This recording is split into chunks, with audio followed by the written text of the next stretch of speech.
오늘 솔로몬의 이야기는요, 갑자기 이제 우리 호열형님이 외국 여인을 사랑한 것부터 읽으셔서, 호열형님은 그런 분이 아니십니다. 네, 절대 아닌데, 이 이 솔로몬의 타락에 관한 이야기를 오늘 했기 때문에 오늘 그 이야기를 좀 얘기하려고 합니다. 솔로몬은 지난번에 저희가 설교 들었을 때 천번제를 드렸잖아요. 천번제를 드리고 뭘 얻었죠? 기억하시나요?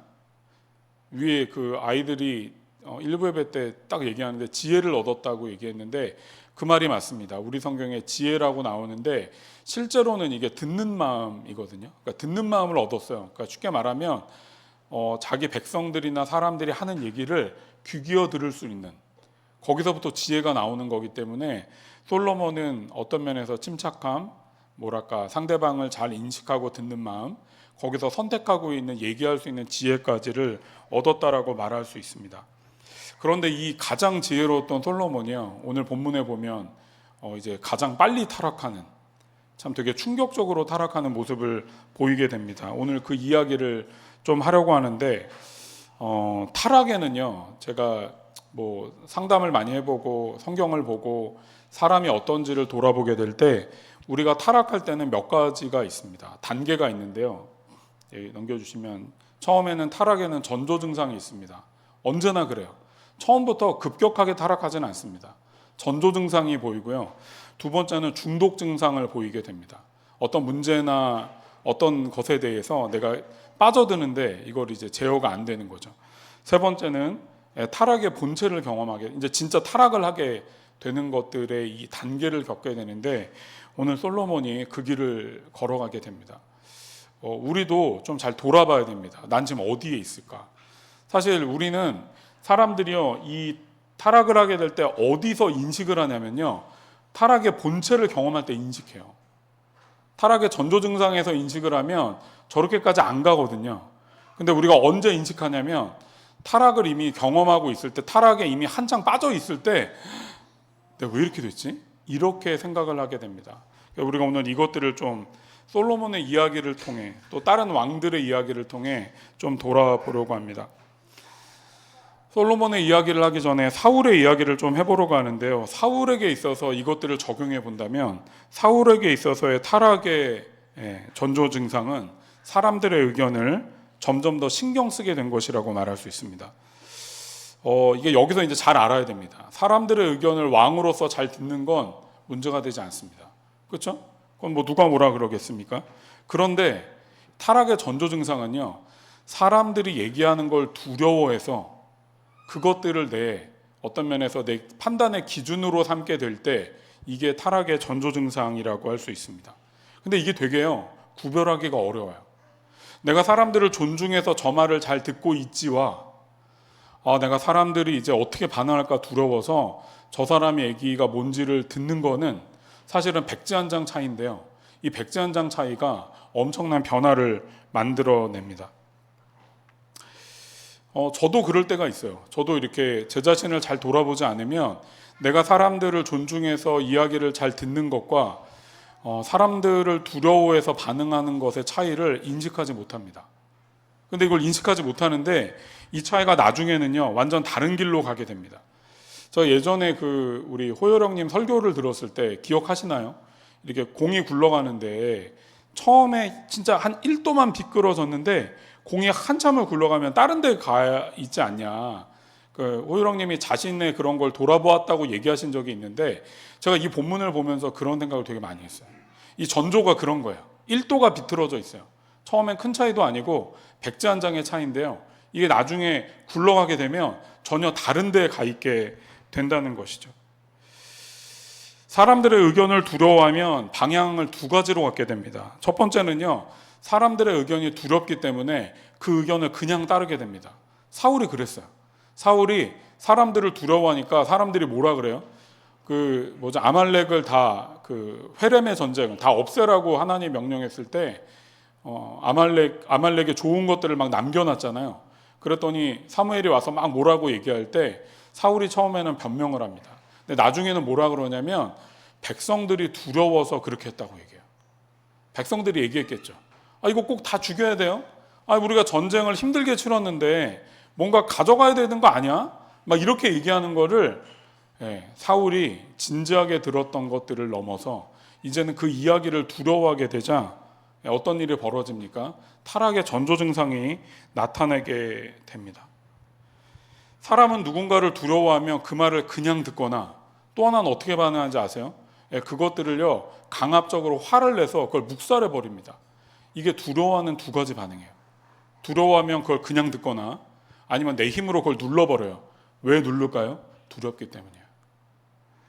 사울은 이 두 방식으로 이젠 살아가게 됩니다. 처음엔 그렇지 않았지만 처음엔 어떻게 해요? 이제 백성들의 말을 그냥 듣다가요 나중에 자기에게 권력이 생기니까 어떡합니까?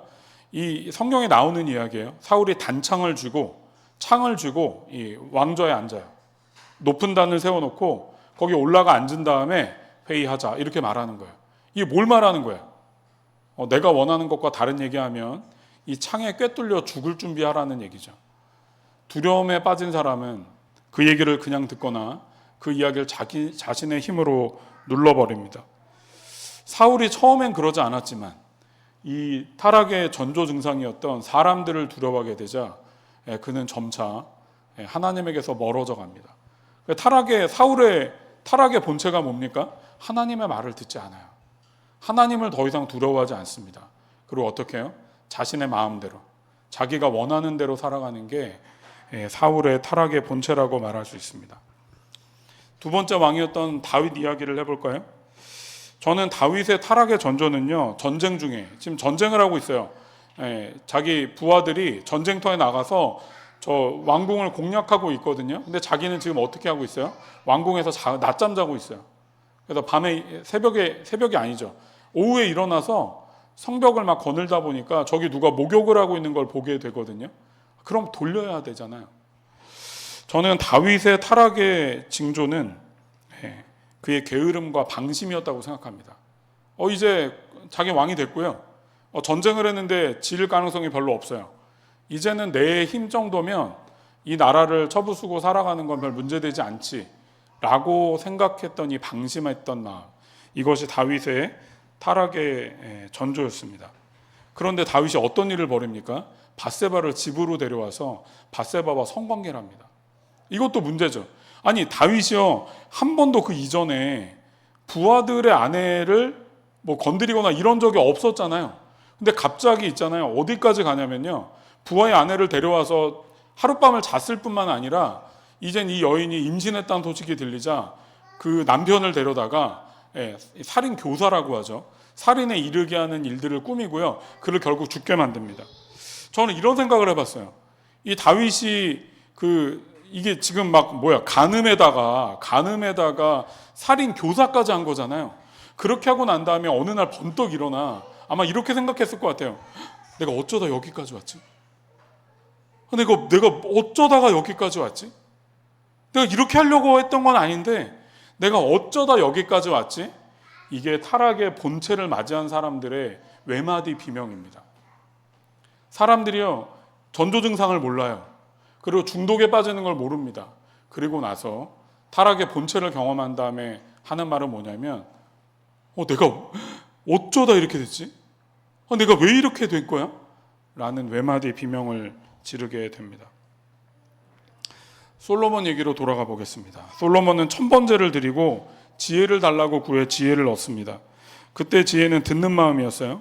그러니까 이 솔로몬이 있잖아요. 지혜를 얻은 다음에 지혜롭게 판단을 해서 그 재판 이야기 나오잖아요. 잘 듣고 판단을 하는 거예요. 근데 저는 솔로몬이 지금 이방의 여인들을 사랑했다는 이 말에는 사실은 솔로몬이 처음부터 이방의 여인을 사랑했다기보다는 솔로몬은 처음에 자신의 이 솔로몬의 왕국이 이 왕국 역사상 제일 크거든요.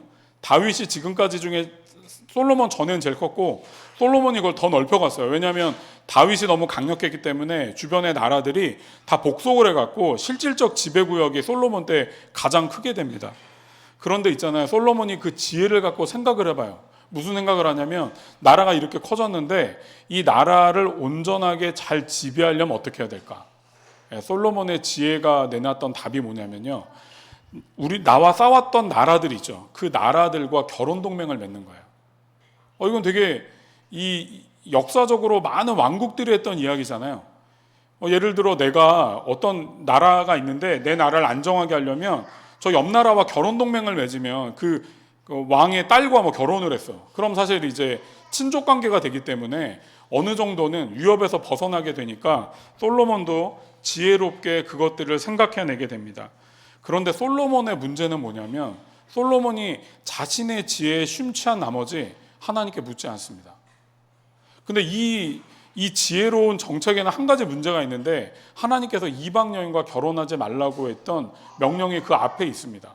근데 이게 이제 약간 그 사가들에 대해서 판단이 좀 다양한데 성경에서 있잖아요. 이방 여인들과 결혼하지 말라고 했지만 실제로 이방 여인과 결혼한 사람이 혼나지 않은 사람들도 있어요. 문제가 되지 않은 사람들도 있어요. 실제로 모세는 이방 여인과 결혼하거든요. 나중에 첩같이 맞아들이는데 성경은 그거에 대해 별 얘기하지 않습니다. 심지어 그것들을 손가락질했던 그 자기 형과 누나들이 미리암과 아론이 그것 때문에 문둥병을 얻게 되기도 하거든요. 그러니까 사실은 더 중요한 건 제가 보기에는 이방 여인과 결혼을 해서 그 우상이 너희에게 들어올까를 조심하라는 거예요. 이걸 조심하라고 했는데 솔로몬은 이것들을 이제 생각하지 못했어요. 그러니까 이 말은 뭐냐면 자신의 지혜에 몰두된 나머지 하나님이 뭘 조심하라고 하는지를 생각하지 않은 것, 전 이게 솔로몬의 타락의 전조였다고 봅니다. 이게 무슨 말이냐면요, 하나님이 지혜를 주셨잖아요. 그런데 그 지혜에 몰두하는 것, 이 지혜로 내가 살아갈 수 있다라고 이것들을 믿게 되고 이것들을 신뢰해서 하나님께 묻는 것보다 이거를 더 붙잡게 될 때 그게 타락의 전조입니다. 이 자체는 아직은 죄가 아니에요. 아직은 큰 문제가 되지 않아요. 1도만 비틀어져 있기 때문에 그렇게 안 가면 되잖아. 1도 비틀어졌다가 하루 지나서 원래대로 돌아오면 되죠. 솔로몬은 그걸 할 수가 없었습니다. 솔로몬의 타락의 전조는 그가 갖고 있는, 그가 얻은 지혜 때문에 하나님을 의지하기보다 지혜를 더 의지했다는데 그의 타락의 전조가 있다라고 말할 수 있습니다. 1절을 보면요, 1절에 이렇게 말합니다. 솔로몬 왕은 외국 여자를 좋아하였다, 이렇게 나오거든요. 근데 이게 개역개정에는요, 솔로몬이 외국 여자를 사랑하였다, 이렇게 나오고요. 근데 이게 원어적 표현으로는 어떻게 되어 있냐면 솔로몬은 그들에게 달라붙었다, 이렇게 되어 있어요. 그러니까 이 표현이 되게 적나라한 표현이에요. 그러니까 솔로몬이 뭐랄까, 그 이방 여인들을 호색했다는 뜻이에요. 쉽게 말하면 이방 여인들과 성관계를 했던, 뭐 연애를 했던, 뭔지 모르겠어. 근데 이방 여인들과 연애를 하는 이것에 완전히 마음을 다 빼앗겨 버렸어요. 그래서 이 사람이 정신을 차리지 못하고 있습니다. 그러니까 이렇게 해석할 수 있어요. 솔로몬이 이방 여자들에게 달라붙었기 때문에 그는 야훼 하나님을 향해서 느슨해질 수밖에 없었다. 솔로몬이 자기 지혜로 행동을 했을 때 타락의 전조가 나타납니다. 그런데 그 다음에 꼭 중독되는 형상이 나타났는데요. 솔로몬의 중독은 뭡니까? 여성들이었어요. 이방 여인들. 여기 나온 게 그 후궁 700명이랑 첩 300명이잖아요. 이렇게 많은 사람을 재울 수 있는 집이 없어요. 이게 지금 이 천이라는 표현이 좀 완전 숫자냐 뭐 이런 여러 가지 논란이 있지만 어쨌든 수많은 이방 여성들을 데려다가 자기 아내로 삼았다, 이렇게 볼 수 있어요. 적어도 수십 명에서 수백 명은 됐을지도 몰라요. 어쨌든 간에 수많은 여인들에게 마음을 빼앗겨버린, 그들에게 중독돼버린 솔로몬의 이야기가 여기 나오게 됩니다. 우리나라에서는요, 과거에 어떤 것들에 너무 이렇게 몰두해 있는 사람에게 귀신이 들러붙었다, 이런 표현을 썼어요. 쟤는 무슨 돈 귀신이 붙었다, 이런 식으로 왜냐하면 그런 중독적인 성향이 있잖아요. 이해가 안 됐기 때문에 귀신이 들러붙었다는 표현을 썼거든요. 이 표현이 그런 거예요. 마치 솔로몬에게 이방 여인자 귀신이 달라붙어서 이방 여인을 미친 듯이 사랑했어 라는 이야기가 바로 이 표현이라고 말할 수 있습니다. 그래서 있잖아요, 저는 여러분에게 오늘 얘기하려고 하는 핵심이 뭐냐면 내게 타락의 전조 증상이 뭐가 있는지를 인식하는 게 되게 중요합니다. 제가 성찰하는 걸 자주 얘기하잖아요. 우리를 성찰해야 돼요. 우리는 자꾸 밖에를 성찰해요. 내가 뭘 갖고 있지, 내가 뭐가 없지, 내가 남보다 뭘 더 하고 있지, 남이 나보다 뭘 더 많이 갖고 있지, 바깥의 걸 성찰하고 있거든요. 그런데 성경은 우리에게 뭘 성찰하라고 얘기하냐면 나를 성찰하는, 하나님 앞에 서 있는 나라는 존재를 성찰하라는 거예요. 지금 우리 많은 사람들은요, 외모를 치장하잖아요. 이렇게 막 보톡스 맞고 얼굴에 막 수술하고 뭐 요즘에 살 빼려고 막 위고비 맞고, 저도 돈 있으면 맞았을지 모르겠어. 돈이 없어 못 맞지만 어쨌든 간에 외모를 바꾸는데 너무나 많은 에너지를 쓰잖아요. 그런데 모든 일은요, 외모에서 나타나는 게 아니라 우리 마음에서 일어나요. 우리 마음이 어떤지를 돌아봐야 돼요. 내 마음, 외부의 타락의 징조가 있는 게 아니에요, 여러분. 우리 마음 안에 내 마음이 지금 어디로 가고 있지? 어디서 지금 비틀거리고 있지를 돌아보는 것이 타락의 전조를 볼 수 있는 증상입니다. 그런데 좀 더 빨리 알 수 있는 건 뭐냐면요, 여러분이 무엇에 중독돼 있으면요, 전조를 인식하지 못했어. 그런데 알 수 있는 거 하나는 뭐냐면, 중독돼 있는 걸 내가 보는 거야. 내가 어디에 빠져 있지? 내가 어디에 지금 미친 듯이 집착하고 있지? 그 집착하는 나를 한 발짝 뒤떨어져서 나를 객관화시켜 보는 거야. 내가 지금 왜 이렇게 집착해 있지? 내가 지금 왜 이렇게 이거에 중독돼 있지? 내가 왜 이렇게 돈에 몰두돼 있지? 내가 왜 이렇게 비트코인 거리고 있지? 내가 왜 이렇게 앞으로 가는 미래 자녀 교육에 미쳐 있지? 이걸 돌아봐야, 전조는, 내가 전조 증상은 이해 못했더라도 중독 증상에서 무언가가 드러나는지를 알 수 있습니다. 저는 수많은 중독자들을 봤는데요, 제가 참 이렇게, 제가 어저께 저기 어느 교회 기도 강의를 갔다 왔는데, 제가 거기 옛날에 있던 교회여서 와, 거의 20년 지났는데 아직도 성도가 있더라고요. 그 청년부에 있던 친구가 지금은 삼청년부에 아직 남아 있어. 결혼을 아직 안 해가지고. 그래서 이런저런 얘기를 나누고 왔는데, 제가 그 교회를 갔다 오면서 생각이 났던 게, 그 교회에서 만났던 어떤 한 성도였는데, 그 성도가 제가 이제 그 교회에 사역을 하고 있을 때 이제 도박 중독에 빠진 거예요. 도박 중독에 빠져서 이미 자기의 적금 이런 거를 다 대출받아서 이미 도박빚으로 했는데 이게 안 되더라고요. 그런데 이제 제가 그 교회에 있던 중간에 이분이 도박을 다 못 끊어가지고, 사실은 거기서 우린 끊었다고 믿었는데, 제가 그 교회 간 지 몇 년째 되던 해에 정말 이 형제가 되게 막 하여튼 예배드리고 그렇게 엄청나게 막 비명질이 울고 있는데, 나중에 들어보니까 자기의 형한테 돈을 한 5천만 원 빌려가지고 도박을 또 한 거예요. 그래가지고 또 그걸 다 날리고 와서 하나님께 회개하고 있던 형제를 보게 됐습니다. 지금은 거기서 벗어났어요. 벗어나서 지금 가끔 이렇게 제 SNS 친구인데, 지금 되게 건강하게 잘 사시는 걸 보면서 너무 잘 됐다. 근데 제가 이 타락의 전조를 보면서 알게 된 게 뭐냐면, 손을 대면 안 돼요. 도박에 손을 대면 안 되는 것처럼 타락하는 전조 증상에 여러분이 손을 대면 안 됩니다. 그것들이 좋아 보이고요, 내게 편해 보이고요, 내게 너무 당연하게 여겨지거든요. 근데 제가 그 두 갈씩으로 먼저 얘기하자면, 여러분 타락의 전조의 증상을 인식하게 되면요, 거기 손을 대면 안 됩니다. 거기 손을 대는 순간 빨려 들어가게 되어져 있습니다. 다윗이 있잖아요, 한 여인을 자기가 이렇게 데려와서 밧세바와 성관계를 맺은 이후에 어디까지 가게 됩니까? 살인 교사를 하게 돼요. 다윗이요, 처음으로 이것에 대해서 돌아본 때가 언제냐면요, 이 우리아가 죽고 난 다음에 밧세바를 자기 집으로 데려오잖아요. 그리고 밧세바가 첫 번째 아이를 낳을 때, 이 아이를 낳을 때 그쯤 돼서 선지자가 오게 됩니다. 그때까지 다윗이 회개하지 않았던 거예요. 그러니까 거의 9개월 정도, 한 7개월에서 12개월 사이 정도를 회개하지 않고 있다가 선지자가 와서 그걸 돌이키게 됩니다. 타락의 전조는요, 타락의 전조를 여러분들이 인식하게 되면 거기에 손을 대면 안 됩니다. 저는 이 설교를 준비하면서 여러분들이 있잖아요, 타락의 전조를 인식하게 되기를 계속 기도했습니다. 여러분들 안에 가장 약한 것, 여러분들을 무너뜨릴 수 있는 것, 지금은 아무것도 아니에요. 아무도 몰라요. 저도 모르고요, 어쩌면 여러분과 여러분 와이프나 남편들도 여러분이 타락의 징조에 어디가 있는지 아무것도 모를 수 있어요. 그런데 그것들을 깨닫게 된다면 여러분 거기서요, 완전히 물러서야 됩니다. 어느 정도로? 도박을 했던 사람들은요, 도박장에 가면 안 돼요. 이해되시죠? 도박을 했던 사람이 도박장에, 내가 이제 이걸 버틸 수 있으니까 도박장에, 이런 사람 아무도 없습니다. 제가 얼마 전에 책을 읽다가 마약 중독에 벗어났던 사람의 글을 읽는데, 이 사람들은 있잖아요, 뭘 조심하냐면요, 약을 먹을 때 마취제가 들어있는 걸 보고 먹는다는 거야. 왜냐하면 그게 여전히 그 감각이 살아난다는 거야. 그 약을 먹을 때도 있잖아요, 그 자기의 타락의 전조를 인식하지 않기 위해서 어떻게 이걸 멀리하기 위해서 약을 먹을 때도 있잖아요, 여기 마취제 성분과 비슷한 게 있으면 그거 먹지 않는다는 거야. 왜? 내가 거기에 또 빠져들 수 있는 것들에 대한 걸 조심하게 하기 위해서.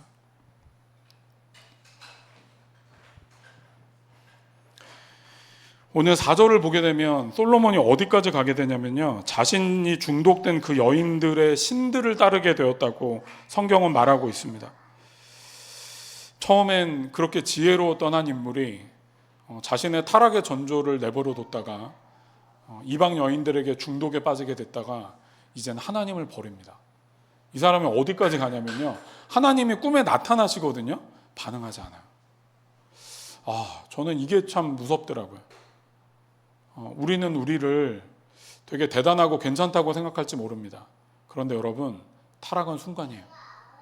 마음이 망가지는 건 순간입니다. 은혜를 얻는 것도 참 감사한 일이고 순식간에 일어나지만, 타락도 타락의 전조를 인식하지 못하면 중독에 빠지게 되고, 그것들이 결국에는 솔로몬이 이방 신상을 섬기는 것처럼, 저는 묵상하다가 그런 생각이 들었어요. 어느 날 솔로몬이 이렇게 살다가 이방 신상에 예배드리고 외국 여인을 품에 안고 자다가 어느 날 밤에 일어나 그런 생각하지 않았을까? 내가 어쩌다 이렇게까지 됐지? 나에게 지혜를 주신 야훼를 잃어버리고 내가 어쩌다 여기까지 왔을까? 그런데 그때가 인식됐더라도 솔로몬은 돌이키지 않습니다.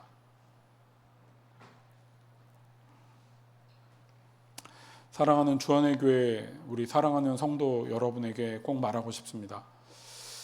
저는 우리가 이 영성 생활을 할 때 되게 중요한 것 중에 하나가 자기 성찰이라고 계속 말하고 있습니다. 그게 왜 중요하냐면요, 우리가 타락하는 전조 증상은 밖에 있지 않기 때문입니다. 그건 우리 내부에 있고요. 여러분들이, 저는 여러분의 타락의 전조 증상을 잘 캐치해내시기를 주님의 이름으로 축복합니다. 그걸 알게 되었다면 그것들에 가능한 멀리, 정말 이 마약 중독자가 정말 약을 먹을 때도 이것들과 멀리돼서 조심하려고 했던 것처럼, 예전에 제 같은 교회 성도가 도박에서 빠져갖고 그 다음부터 이 친구는요, 이 핸드폰 게임도 안 했어요. 거기 도박하는 게임들이 있잖아요. 그런 게 나올까봐 게임도 안 했어. 왜냐하면 그것들에 빠져들, 이게 너무 무섭더라고요. 이게 혹시 그것들을 인식 못하신다면 지금 여러분이 어디에 중독돼 있는지를 보셔야 됩니다. 내가 지금 뭐에 중독돼 있지? 이걸 인식하고 돌이켜서 우리가 온전히 주님 앞에 나아가게 되기를, 우리가 정말 주님을 온전히, 오늘도 온전히 한 걸음 더 주께 나아가게 되기를 주님의 이름으로 축복합니다. 우리 같이 한번 이 시간에 기도하고 싶습니다.